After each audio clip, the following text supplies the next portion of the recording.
Du stehst am Start und es kommt nur auf deinen Kopf drauf an, ob du in diesen 3 Minuten den perfekten Lauf runterbringst oder ob du ein bisschen zögerlich in die eine Kurve gehst. Und die anderen nehmen eine halbe Sekunde mehr Schwung raus.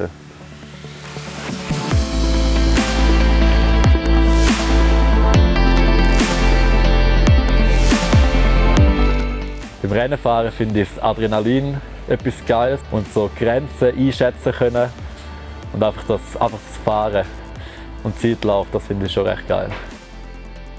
Das Feeling während dem Rennenfahren ist einfach unbeschreiblich. And it'll be the first overall World Cup title in downhill ever taken by a Swiss woman, of course. Cami Blanc takes the overall World. Cami Blanc hat es geschafft. Sie ist seit ein paar Jahren ganz vorne dabei. Sie ist Weltmeisterin, World Cup Overall-Siegerin, Europameisterin, Schweizer Meisterin etc. Cami ist die Einzige, die im World Cup vorne reinfährt und sie ist auch die Einzige, die fix vom Downhill-Sport leben kann. Bei der Schweizer Herren-Elite läuft es allerdings momentan nicht so. In Lenzerheide hat sich leider niemand qualifiziert, in Leogang hat jemand Qualifikation in die Top 60 geschafft. Die beiden erfolgreichsten Nationen, Frankreich und Großbritannien, stellen momentan 20 bzw. 15 Fahrer in den Top 60. Ist auch nicht weiter verwunderlich, weil in beiden Nationen hat Downhill-Fahren einen mega hohen Stellenwert, es hat gute Vorbilder und eine lange Tradition. Aber auch in der Schweiz hat man es langsam kapiert, dass Downhill-Fahren eine richtige Sportart ist, mit richtigen Athletinnen und Athleten und einfach nicht eine reine Freakshow ist von Leuten, die in den Berg runterfahren. In dieser Video-Episode reden wir mit Leuten aus der Schweizer Downhill-Szene. Was sind Sie für Tipps für junge Athletinnen und Athleten, die erst angefangen haben Rennen fahren? Was sind die Schwierigkeiten in der Schweiz und wie kommt man überhaupt voran? Also in der Schweiz ist es einfach so, dass die Förderung vom Nationalen Verband von Swiss Cycling einsteigt bei der U19. Das heisst, ab der offiziellen Kategorien, die die Sportart hat, und dass es gar nicht unten Wettkämpfe gegeben hat. Also für die jüngeren Athletinnen und Athleten hat es keinen Wettkampf gegeben, bis vor etwa 2-3 Jahren. Und wenn es keinen Wettkampf gibt für die Jungen, gibt es ja dann keine Clubs, die das fördern und auch nicht Clubs, die dann mit diesen Kindern an die Wettkämpfe gehen. Ich habe das Gefühl, in der Schweiz ist es eher schwierig, weil wir halt nicht viele Teams haben. Ich sage mal, das Level ist auch nicht so hoch wie zum Beispiel jetzt bei den Franzosen. Da siehst du ja, dort sind schon die Kleinen irgendwas für ein Nachwuchsteam, ich weiss auch nicht immer was. Das Potenzial ist mega gross von unseren Fahrern, die wir haben.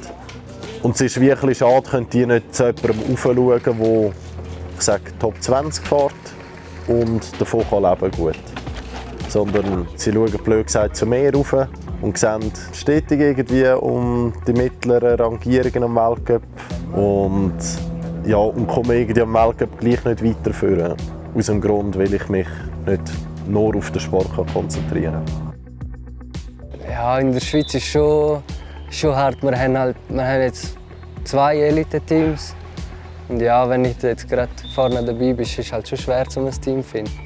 Also ich würde jetzt mal behaupten, dass vom Nationalteam ungefähr 10 Personen in einem Weltcup-Team sind. Die haben natürlich dann viel professionellere Vorbereitungsmöglichkeiten. Die anderen sind wie Privateers, sind allein unterwegs, tun sich das Umfeld selber zurechtlegen und haben so halt ein bisschen weniger Möglichkeiten. Wer macht es für all die, die nicht in ein Team hineinkommen, oder? Ich meine, eigentlich müssten wir in der Schweiz so 10, 15 Teams haben, um das professionell abdecken. Wer macht es? Niemand. Hoffentlich Swiss Cycling in der Zukunft einmal ein bisschen mehr.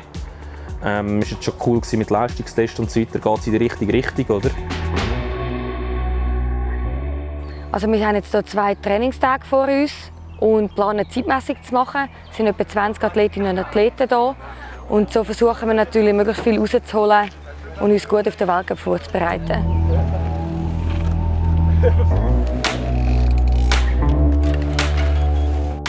Die Herausforderung ist, oder auch die Voraussetzung, dass wenn man Athleten an der Spitze will, bei der Elite, muss man irgendwo einmal einen Pool haben, eine Auswahl von Jungen. Je breiter der Nachwuchs aufgestellt ist, desto mehr dass es gibt, die schon in jungen Jahren Wettkämpfe fahren, desto grösser dass dann die Chance ist, dass in der Elite Erfolge eingefahren werden. Wenn wir von der Carina gehört haben, ist Swiss Cycling dran, dass in der Schweiz etwas passiert im Enduro- und Downhill-Sport. Sie organisiert Trainingcamps, sie organisiert Ausscheidungscamps, sie geht mit ihnen an Rennen, da ist man dran. zwei, die mittlerweile im Junior World Cup Downhill-Rennen fahren. Das ist der Loris Schepper und der Ethan. Haben beim Bike Kingdom Kids Cup ihre erste Rennerfahrung gesammelt. Ja, ich bin Sechste geworden. Das ist mega cool. Nur schon, dass ich in die Finals gekommen bin. Es ist richtig krass. Also wirklich, ich hätte nie gedacht. Also ja, das erste Mädchen sein ist natürlich immer das Ziel. Du bist am schnellsten, oder? Also ja, also du kannst sicher hier einfach drüber fahren, passiert nichts. Ich glaube, das schaffe ich schon, so da runterfahren. Ja, ich glaube schon. Das ist geil. Also wirklich so in 2 Jahren, dass ich da angekommen bin und alles, ja, schon eindrücklich. Mein erstes Downhill-Rennen bin ich vor 2 Jahren gefahren. Das war hier in der Lenzerheide im Kids Cup. Bin ich auch mit Kollegen da gewesen. In der Schweiz gibt es sicher die Hot Trail Series, ist sehr gut. Die machen jetzt recht viel, ist mega geil jetzt. Und dann haben wir hier natürlich noch die Local Series vom Bike Kingdom und so. Ich finde es sehr gut, dass wir etwas für die Jungen machen. Auch. Beim Bike Kingdom Kids Cup fahren 300 bis 350 Kinder pro Rennen mit. Das ist zusammen mit der Hot Trail Serie die einzige Möglichkeit in der Schweiz, um überhaupt Rennerfahrung zu sammeln. Habt Spass, lernt Kontrollen auf dem Velo auf allen Arten und das andere kommt von allein. Du merkst von allein, ob du ein bisschen zu unfit bist für deinen Speed, den du fährst und so weiter. Und wenn du dann wirklich den Willen hast, zum Rennen fahren und Rennen gewinnen, dann machst du die Arbeit dafür und trainierst auch dafür. Die Kinder sind höllengut im Abschauen, dass sie voneinander lernen können, dass sie von den älteren Kindern lernen können, dass man dort eine Struktur schaffen kann, wo sie untereinander, miteinander weiterkommen.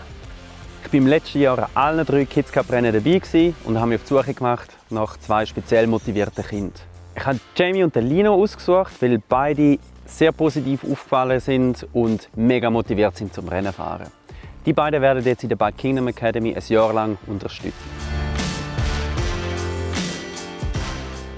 Ich freue mich eigentlich zum Starten, aber das ist gleich also auch Aufregung, weil ich unbedingt eigentlich auf das Podest gehen, aber nur weil ich da halt immer fahre. Jetzt so Top 10 wäre ziemlich cool mit dem Rennen. Aber ja, mal schauen, was dann herlangt. In der nächsten Episode stellen wir Jamie und Lino ein bisschen besser vor. Wir gehen mit ihnen als Coaching, zusammen mit dem Basil und der Carina, und wir begleiten sie beim Rennenfahren. Ich habe genug geredet für heute, ich kann jetzt selber fahren.